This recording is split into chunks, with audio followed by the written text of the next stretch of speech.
What's up guys, it's Miranda with Serious Dance and Fitness, and today I'm going to be taking you through the beginner version of my 10-minute cardio workout. The only thing you're going to need for this workout is an exercise mat and maybe a bottle of water. With every exercise in this workout, just try to make it through the entire 30 seconds and take any modifications that you need to. We're going to start out with some jumping jacks. So with these jumping jacks, we just want to jump our legs out to the side and back in, and our arms are coming up and down. If you do need to take the modification of this, you're stepping your foot out to the side and back to the center while keeping those arms doing that up and down motion. Really important to make big arms on this regardless of which version you are doing to make sure we are warming up that upper body and getting that heart rate up.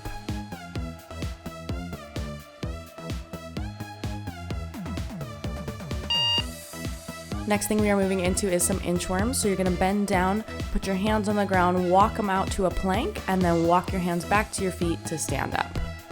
Now, if your flexibility allows, we want to go down with straight legs and try to touch the ground, but if it doesn't, just have a slight bend in those knees to reach the ground, and then walk out to that plank, get the legs straight, and then bend them when you need to when you bring it back in. Really make sure you're being mindful of keeping that neck in line. You want to look at your hands or a little bit in front the entire time so we're not pulling that neck out of alignment. And then make sure to lock in that plank every time you walk out to it. Squeeze that core.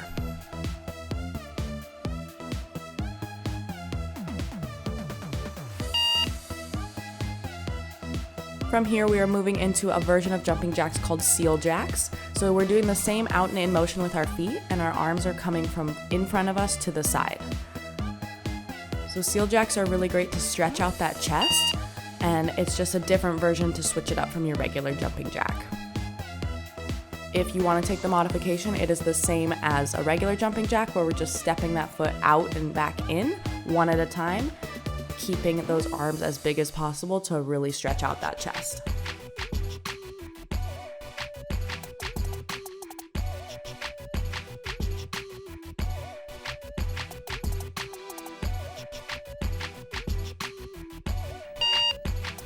From here, we are going to go into some toe touches. So you're just going to kick that foot out and reach for it with the opposite arm.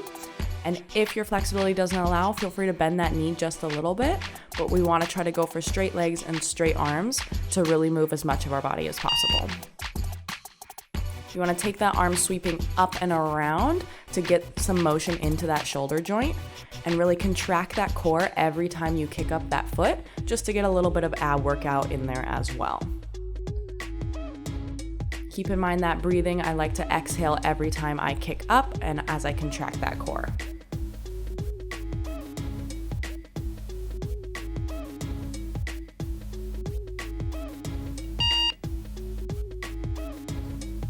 Next thing we're going to do is some squats. So we want to do as many as possible in these 30 seconds while maintaining proper form. So we want to have our feet shoulder width apart, our knees on top of that first and second toe, and our feet pointed forward. We want to make sure that the knees aren't going in, the toes aren't going out to the side, everything is pointed forward.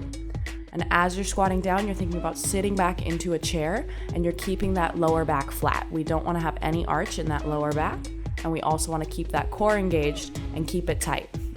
Every time you stand up from that squat, think about squeezing those glutes before you go back down.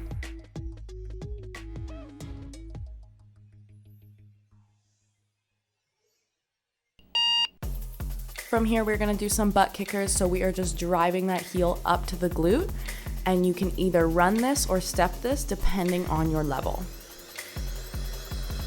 So if you're going to run it out, you want to make sure those arms are moving in a running motion. And again, we're aiming to get that heel to the glute with every single run.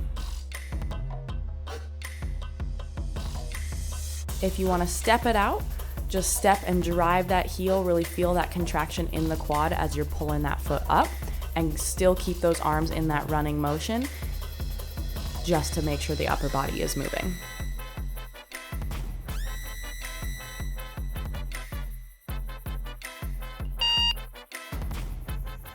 Next thing we are moving into is some shuffles. So what you're going to do is in a low squat, you're going step together step, and then you're driving that foot back into another butt kicker just before you switch sides. So again, we're down in that low squat, and you're going to go step together step and drive that foot. Step together step, drive that foot. Take these as slow as you need to or as fast as you need to. It's most important to just stay down in that squat the whole time. And every time you pull that leg back for the butt kicker, think about pulling those arms back as well, just so you're moving in syncopation with your upper and lower body.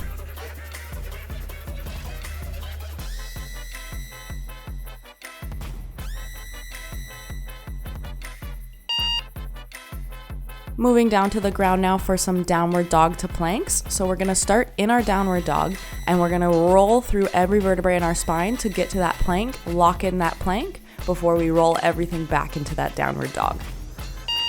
So in that downward dog, you wanna think about having those hips to the sky, contract starting from your belly button into that plank, lock that in, and then push your way back to that downward dog.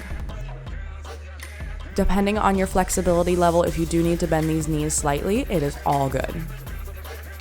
And again, we're thinking about keeping that neck in line. We don't want to look forward or around. We just want to stay right in between those hands to keep that neck right in line.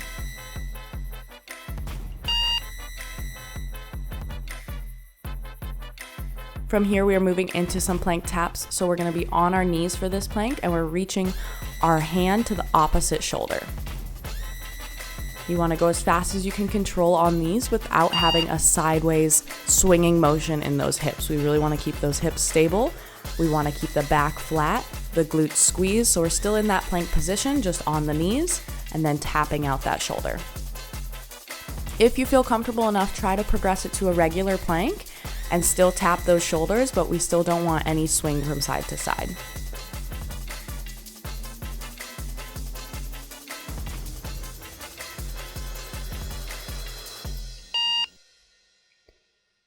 Next thing we're doing is some mountain climbers. So we're going to be in our plank position and we're driving our knees to our chest. We can either step it or run it out depending on where you're at and how hard you want to push yourself.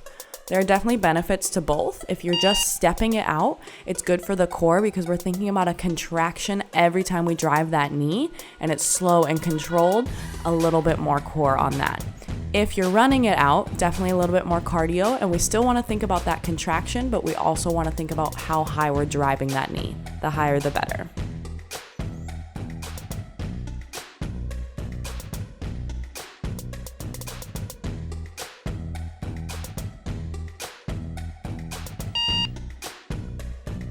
This is our last exercise on the ground. We are going to do some runs into a broken down burpee. So you're gonna run at the top and then step those feet back into your plank, step them back to your hands, and then stand back up for some more runs.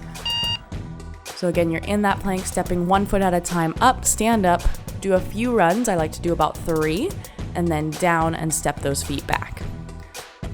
Now on these runs, they're just regular runs. If you need to take a few more, feel free to do so, or if you want to just go for all broken down burpees, that is fine too. Now the progression of this burpee is to jump both feet back at the same time and then jump the feet back to the hands at the same time.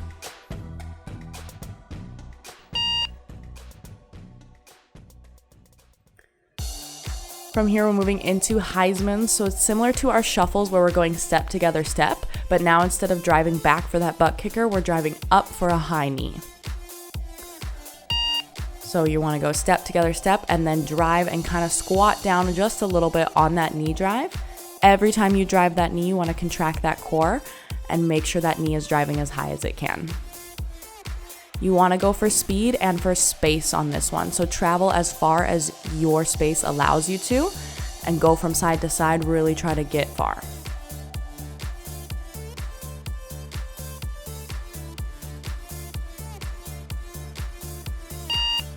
We have 2 more exercises left. This next one is some high knees. So we are just driving that knee up to our hands. It's getting to about a 90-degree bend. Our knee should be straight out from our hip on these. Now you can do it 2 different ways. We can either run it out and really go for that cardio burst, but we need to make sure if we're running it out, those knees are getting all the way up. Don't just run in place, really focus on getting those knees to that 90-degree bend. And if you're stepping it out, make sure to contract that core with every knee drive to get those abs working in there. And make sure every time we're tapping our knees to our hands, regardless of what version we are doing.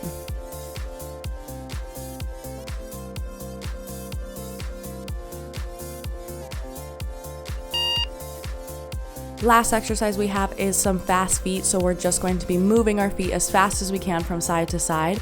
You can choose to be down into a really low squat, a mid squat, or just standing upright. Wherever you're at in your fitness journey, pick an option and we're gonna kill it for these last 30 seconds. Just move those feet as fast as you can. Make sure you're breathing. Sometimes I like to swing my arms just to have a little bit of upper body movement as well. And challenge yourself. Go low, go high, just do not stop.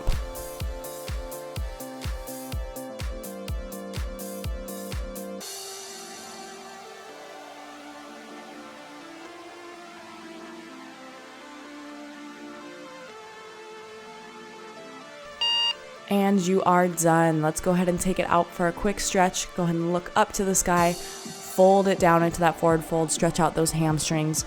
You want to alternate knees, bend the right, bend the left, just really get into those hammies. Let's go ahead and roll up to the top, stretch out those quads quick. Just grab that foot behind you, pull the heel towards the glute, and stretch out that quad. A lot of times when we do cardio, we feel it the most in our quads, so it's always important to stretch them out after our workout.